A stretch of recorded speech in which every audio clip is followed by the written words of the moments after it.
சூரியன் உதித்ததும் ராஜு வளையிலிருந்து மூக்கை நீட்டி வெளியே எட்டி பார்த்தது. தங்கமணிகள் கதிர்களில் மின்மினி போல ஒளிர்ந்தன. இவையெல்லாம் எனக்கான உணவா?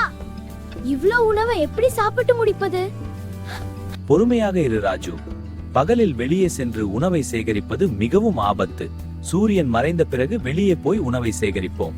காற்றில் கலந்து வரும் மண் வாசனையும் நடனமாடும் நெற்பயிர்களின் பளபளப்பும் ராஜுவிற்கு புதுமை மற்றும் மகிழ்ச்சியை தந்தது.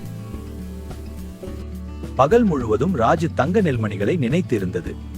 இரவு எப்போது வரும்? நான் எப்போது நெற்பயிரை சாப்பிடுவேன் என்று நாள் முழுவதும் அதை பத்தியே யோசித்துக் கொண்டிருந்தது. மாலையில் சூரியன் மறைந்து நிலவு மேகங்களுக்கு பின்னால் ஒளிர்ந்தது. ஆர்வத்துடன் ராஜு வளையை விட்டு வெளியே வந்தான். இருட்டில் சிறிய ஒளிகள் அவனுக்கு வழிகாட்டியது. ராஜு நெற்பயிர்களை சாப்பிட முயற்சி செய்தான். ஆனால் நெற்பயிர்கள் காற்றில் ஒரு இடத்தில் இல்லாமல் பறந்து கொண்டிருந்தது. அவனால் உணவை சேகரிக்க முடியவில்லை. என்ன செய்வேன்? என் உணவு எல்லாம் பறந்து கொண்டே இருக்கிறது. ராஜு ஒளிரும் மின்மினிகளை பார்த்து பயத்தில் புதரின் பின் மறைந்து கொண்டான். குட்டி எலியே, பயப்படாதே, வெளியே வா. ஆந்தை அண்ணா, எனக்கு உதவுங்கள். நான் நெல் பயிர்களை சாப்பிட ஆசைப்பட்டேன். எனது அப்பா இரவுதான் இவற்றை பறித்து சாப்பிட சரியான நேரம் என்று கூறினார். ஆனால் நெல்மணிகள் பறந்து கொண்டே இருக்கிறது. அவை நெல்மணிகள் அல்லவா? அவை நெல்மணிகள் அல்ல, மின்மினி பூச்சிகள். இரவு நேரங்களில் அவை நமக்கு வழிகாட்டதான் வெளியே வருகிறது. ஒரு மின்மினி பூச்சி ராஜுவின் கையில் உட்கார்ந்தது.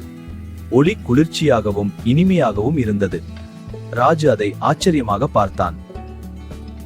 ராஜுவை தேடி அவன் அப்பா ஓடி வந்தார். அவன் கையில் இருந்த மின்மினியை பார்த்து ஆச்சரியப்பட்டார். அப்பா, இது அழகா இருக்கு. அந்த வெளிச்சத்தில் ராஜுவும் அவன் அப்பாவும் நெல்மணிகளை சேகரித்தனர். இருவரும் மிகவும் ஆனந்தமாக இருந்தனர். அன்று இரவு அவர்கள் நிறைய உணவை சேகரித்தனர்.